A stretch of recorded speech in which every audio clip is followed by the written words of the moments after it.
장경전 절정 부분이 되겠습니다. 연왕 건성의 꾀임에 빠진 장경이 절도로 귀양을 가자 소씨가 초운을 모함하여 위기에 빠뜨리는 장면이 되겠습니다. 승상이 옥중에 나아가매 승상이라는 건 뭐야? 장경이 되겠죠, 그죠? 옥중에 나아가매 옥에 갇힘에 이런 뜻이에요.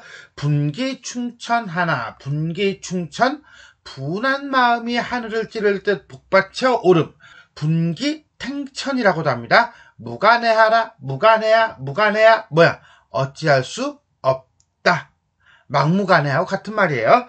이제 원정을 지어 올리니 하였으되 원정 원정 누명을 쓴 내용 억울함의 내용을 적어 올리니 하였으되 소신 장경은 본시 남방 천인으로 이때 천인은 진짜 천인이라기보다는 겸손의 표현이라고 보는 게 낫겠죠.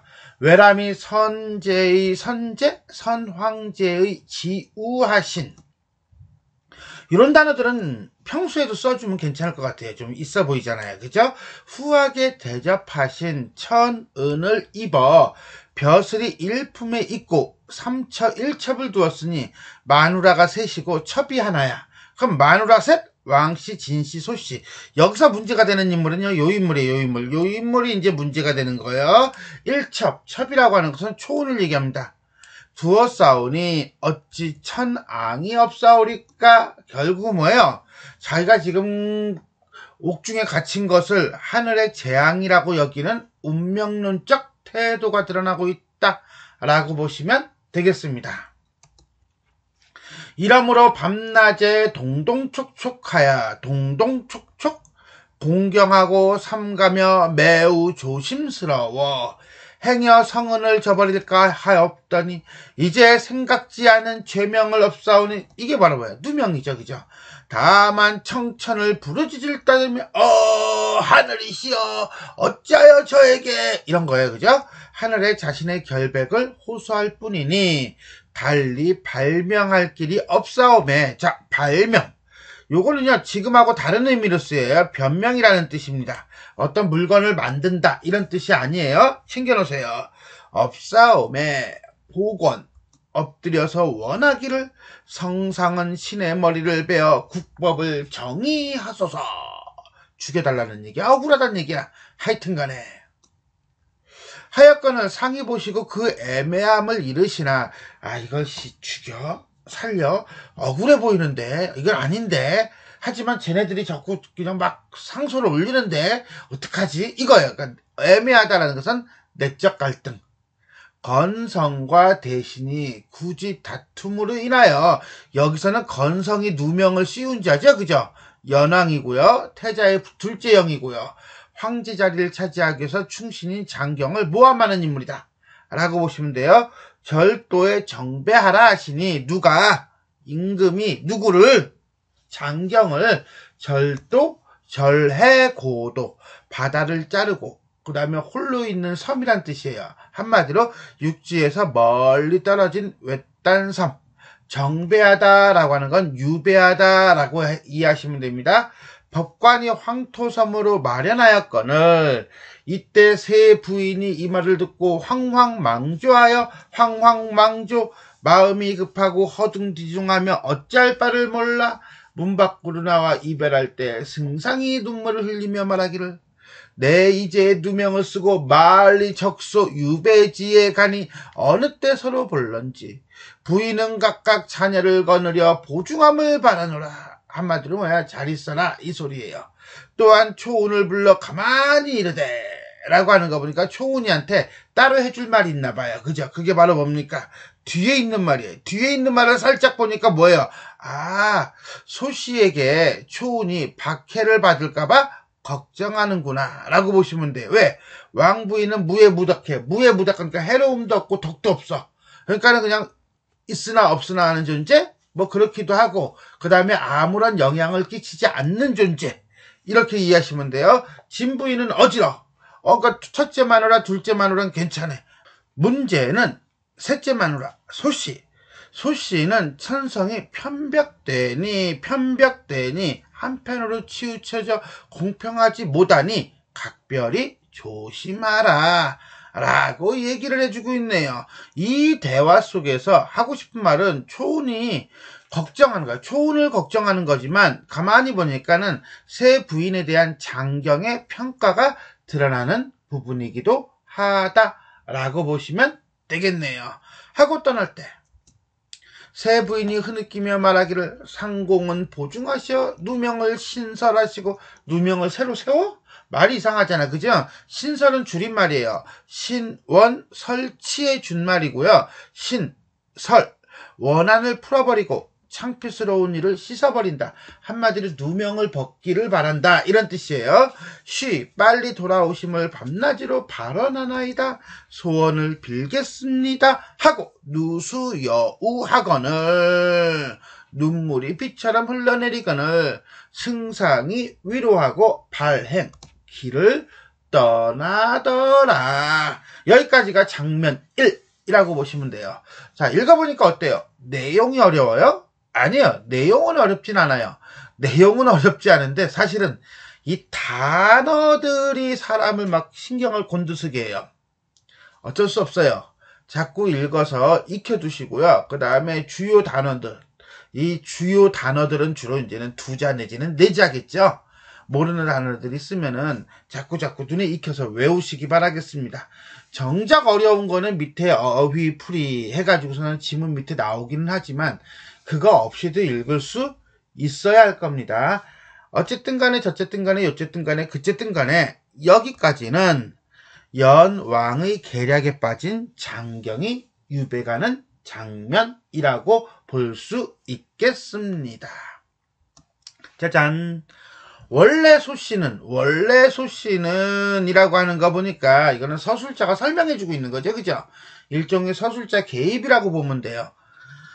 소씨는 어떤 인물? 초운을 시기하는 인물이고요. 성격이 편벽된 인물이라고 보시면 돼요. 초운의 지모, 슬기로운 꾀와 승상의 애중, 사랑하고 소중히 여기는 것을 시기하여. 그렇죠. 이게 이제는 편벽됨이죠. 이게 편벽됨이다 라고 보시면 되겠네요. 매양 해코지 하고자 하더니 마침 승상이 없는 때를 타 개교를 생각하고 라고 하는 거 보니까 소씨가 초운을 해칠 계략을 세우고 있네요. 12춘향을 불러 초운의 필적을 도적질하여. 초운의 필적을 도적질한다는 건 그렇죠? 문서 위조네, 그죠? 서간, 편지를 위조하고. 자, 소씨의 계략이 이건가 봐요. 그죠? 초운의 사환 손침에게, 가만. 초운의 사환이니까는 초운의 종이잖아. 뇌물을 주어 말하기를 네가 이 서간을 가지고 병마총독 정사원에게 가서 여차하라 라고 얘기하네요. 이때 여차라고 하는 것은 뭐예요? 구체적인 내용이 안 나왔죠? 왜? 뒤에 사건이 그 내용일 거 아니야. 그렇게 물어 구체적인 내용을 생략함으로써 독자의 호기심을 유발하고 있다라고 보시면 돼요. 하니 손침이 허락을 했어요. 결국 손침은 초운의 시비, 종이기는 하지만은 뇌물에 현혹되어 주인을 배신하고 소씨 음모에 가담하는 인물이다 라고 보시면 되겠습니다. 그렇다면 부정적인 인물 팀 짜야겠네요. 그죠? 누구 있어? 대빵으로 소씨가 있고요. 그 다음에 춘향이가 있고요. 그 다음에 누가 생긴 거야? 그래서 나중에는 손침이 끼어들어간 거죠. 오케이? 정사원은 본디 무과 출신으로 운주 병마사로 있을 때 초운을 흠모했대. 야, 이게 문제네. 요약적 제시고요. 서술자 개입이에요. 의외로 생각 외로 예상하지 못하게 초운의 서관이었어. 와, 서관이라는 건 편지죠. 근데 이 초운의 서관은 초운이 쓴 거야? 아니죠. 춘향이가 쓴 거죠. 한마디로 소씨의 모략이에요. 그리고 초운을 위기에 빠뜨리게 하는 계기가 된다라고 보시면 돼요. 어쨌간에 왔음을 듣고 크게 기뻐하여 편지를 떼어보니 블라블라블라라고 하였으되 초운은 삼과 크러를 정장군 좌에 올리옵나니. 진짜? 가짜야?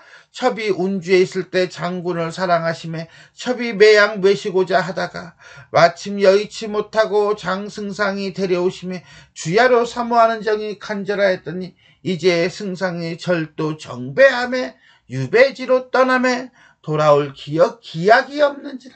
원컨대 장군은 요거죠. 장군은 모일에 장승상 댁집을 침입하고 첩을 데려가소서. 결국 이 내용 때문에 정사훈이가 이제는 초운을 데리러 집으로 오게 됩니다. 어쨌든 간에 요게 위조된 편지의 내용이고요. 과거 초운이 정사훈을 사모했다. 정사훈이 자신의 집에 침입하여 데려가 주기를 바란다. 이게 중심 내용입니다. 일치불일치. 진짜 그랬어? 아니죠. 그죠? 정사훈이 간파 보기를 마치고 대희하여 크게 기뻐하여 즉시 답서를 닦아주거늘. 이 답서는 뭐겠어요? 정사훈이 초운에게 쓴 편지죠. 내용은 뒤에 나오겠죠? 당연히 가겠다라는 얘기가 나올 거야. 그죠? 결국 이 편지 때문에 초운이 위기에 빠지게 된다라고 보시면 돼요. 각각 편지, 요 장면에서는 편지가 중요한 역할을 하는데 이 편지들이 전부 다 다릅니다. 기능이 다르고요. 쓴 주체도 다르고요. 그러다 보니까 뒤에 나오는 내용을 통해서 이 편지가 갖는 기능을 우리가 파악할 수밖에 없어요. 손침이 돌아와 전하니 소씨가 기뻐하는데 크게 기뻐하는 건 아니고 은근히 기뻐하며 춘향에게 건네며 말하기를 너는 이 편지를 가져다가 가만히 초운의 책상 밑에 감추라 하고 이윽고 소씨가 시비를 데리고 초운에게 가니 이제는 초운이 일어나 말하기를 부인이 누추한 곳 겸손의 표현이죠. 하리마시니 불승 황감하나이다. 황송하고 감격하여 견딜 수가 없습니다. 승상이 귀양지에 가시므로 자연심사 울울하기에 울울해. 우울해. 그죠? 그거요. 운낭을 보러 왔노라. 이때 운낭은 운낭, 초운을 얘기합니다. 하며 서책을 뒤져보는 척하다가 서간을 얻어내어 말하기를 편지를 싹 꺼내는 거죠. 그죠? 이 편지는 누구 편지? 초운이 정사훈에게 보낸 편지, 정사훈이 초운에게 보낸 편지. 그렇지. 정사훈이 초운에게 보낸 편지죠. 이 편지 어디서 왔나뇨? 출처를 묻는 거죠. 초운이 놀라 피봉 겉봉투 정총독은 운낭에게 화답하노라 라고 하였거늘 이에 얼굴이 허해지며 말하기를 I don't know, 난 몰라요 이거죠. 실로 알지 못하겠나이다.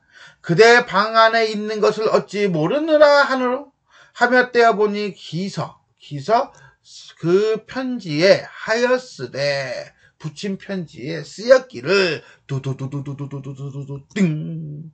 전에 운주에 있을 때 낭자를 흠모하여 한번 보고자 마음이 평생 간절하였더니 의외로 이때 숫자가 무슨 숫자예요? 그렇죠. 손숫자죠. 찰은요. 편지예요. 그러니까 손수 글이나 편지를 쓴 거. 내지는 그런 편지. 봄이 일촌 간장이 녹는지라. 반가운 정에는 반가운 심정, 반가운 마음은 종차하려니와 종차 이 다음에 당신에게 말하겠지만 기별한 말은 그대로 할 것이니 당신이 나에게 연락한 말은 그대로 할 것이니 그럼 그 기별한 말이 뭔데? 와서 자신을 데려가 달라는 내용이죠. 물론 이거는 초운의 진심이 아니라 소씨가 초운의 글씨를 모사해서 위조한 내용이라고 보면 돼요. 자, 근심 말라 라고 얘기했다는 거예요. 결국 이거 뭐예요? 그렇죠. 정사운이 와서 초운을 데리고 가겠다 이 소리겠죠. 소씨가 보고서 크게 화를 내며 시비로 하여금 초운을 결박하고 꾸짖더라. 와우. 일시 한순간 잠시 승상이 아니 계시다 하여 이런 행실을 하니 이런 행실 정사운에게 초운이 편지를 보내는 일. 그런데 이건 진짜 편지 보낸 거야? 아니야. 소씨의 모함이야. 어찌 통한치 아니하리요? 라고 초운이 정사운과 내통했다고 모함하며 꾸짖고 있더라. 누가? 소씨가. 하고 즉시 첫째 부인과 둘째 부인을 청한즉 두 부인이 이 소식을 듣고 화류정에 이르니 초운을 결박하여 굴렸거늘 대경하여 대경 크게 놀라서 그 연고 안티플라민 연고야? 아니야 까딱 이유를 물은즉 소씨가 서간을 내어 뵈며 말하기를 이 서간은 어떤 서간이야? 초운이 정사운에게 보낸 서간이야? 아니야 정사운이 초운에게 보낸 편지죠. 그 편지의 내용을 통해서 초운의 행실을 의심하게 한다 라고 하는 거예요. 이런 행실을 가졌을 줄 어찌 뜻하였으리요. 두 부인은 알아서 하소서 하고 떠넘기고 있는 거죠. 처벌을. 두 부인이 말하기를 우리는 촉망 중에 매우 급하고 바빠서 어찌 처치하면 생각하리요. 소씨가 말하기를 정사운이 오늘 밤에 오마였으니 음녀가 누굽니까? 그렇죠. 초운이죠. 원래 뜻은 음란하고 방탕한 여자 발음도 안 되네. 아직 가두고 기밀을 보사이다. 두 부인이 각각 침소로 돌아가더라.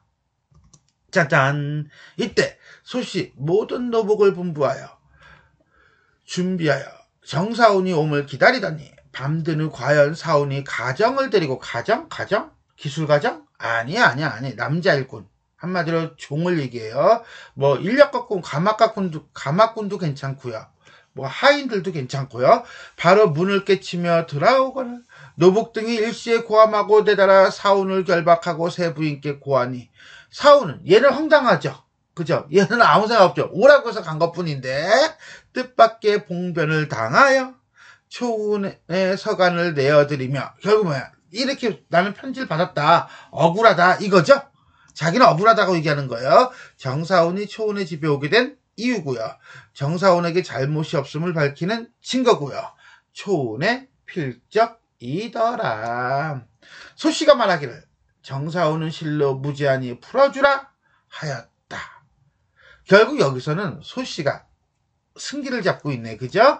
초운을 내쫓기 위해 계략을 꾸민 장면이다 라고 보시면 되겠습니다. 이때 진씨가 누구야? 둘째 마누라죠. 장경의 둘째 마누라고요. 장경이 진씨는 어질고 현명하다고 평가했었어요. 아까 처음에 조력자고요. 침소에 돌아와 시비 향란을 불러 말하기를 웅랑의 빙옥 같은 절개로 빙옥? 어른 빙자에다가 구수록자예요. 맑고 깨끗하여 아무 티가 없다라는 뜻이에요. 누명을 실어 죽게 되니 누명이라고 벌써 판단을 한 거예요. 그죠? 어찌 불쌍하지 아니하리요? 라고 보는 거예요. 그래서 진씨는 초운이 누명을 쓰고 있다. 너는 모름지기 나의 서간과 먹을 것을 가지고 이때 서간은 진씨가 초운에게 보내는 서간이겠네요. 옥중에가 전하라. 향란이 수명하고 명령을 받고 밤을 기다려 운랑이 누구죠? 초운이에요. 갇힌 곳에 나아가 시비 취향을 불러 부인 서간과 음식을 드리니 이때 초운이 불의에 뜻밖의 누명을 싣고 옥중에 갇혀 신세를 생각하고 혼절 기절하였다가 취향의 구함을 입어 겨우 정신을 차려 진씨의 은혜를 감격하여 서관을 보니 다음과 같이 쓰여 있더라. 여기서 우리는 진씨의 지혜로움과 어진 성품이 드러난다. 뒤에 내용을 보면 안다. 우리가 전생연분으로 전생에 맺어진 인연으로 승상의 건지를 받들다가 건질이라고 하는 건 수건과 빗이에요. 그러니까 얼굴을 씻고 머리를 빗는 거 여자가 하는 거죠. 그래서 건지를 받들다 그러면 다른 사람의 아내나 첩이 되다 이런 뜻이에요. 집안이 불행하여 승상이 원적하시고 먼 곳으로 귀향을 가시고 또한 낭자 동렬의 시기를 입어 낭자는 초운이고요. 그 다음에 동렬이라는 것은 누굽니까? 소씨를 얘기합니다. 이 지경에 이르니 어찌 슬프지 아니하리요. 그러나 천도가 소소하시니 천도가 소소해 하늘이 내리는 법이 또렷하시니 원컨대 복중아를 돌아봐 뱃속에 있는 아이를 돌아보아 라는 거니까 결국은 초운이 지금 뭐하는 중이야? 임신 중이구나. 몸을 버리지 말고 후일을 기다리라. 죽을 생각하지 말란 얘기죠. 그죠?